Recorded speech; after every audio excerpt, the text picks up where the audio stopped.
সাইয়েদনা আদম বললেন, আল্লাহ এরা কারা? আল্লাহ বললেন, আদম এগুলো সব তোমার সন্তান।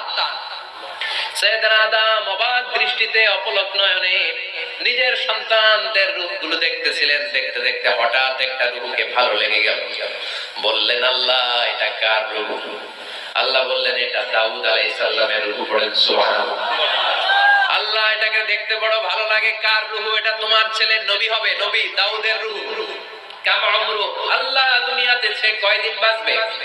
আল্লাহ বললেন, আরবাউনা সানা, 40 বছর। কয় বছর? সবাই বলে 40 বছর।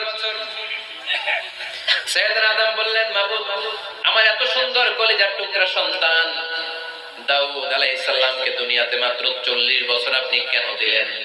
আল্লাহ, প্রথম মানুষ এবং নবী হিসেবে আপনার কাছে ফরিয়াদ করি, আমার ছেলে দাউদের বয়স বাড়ায়া দেন।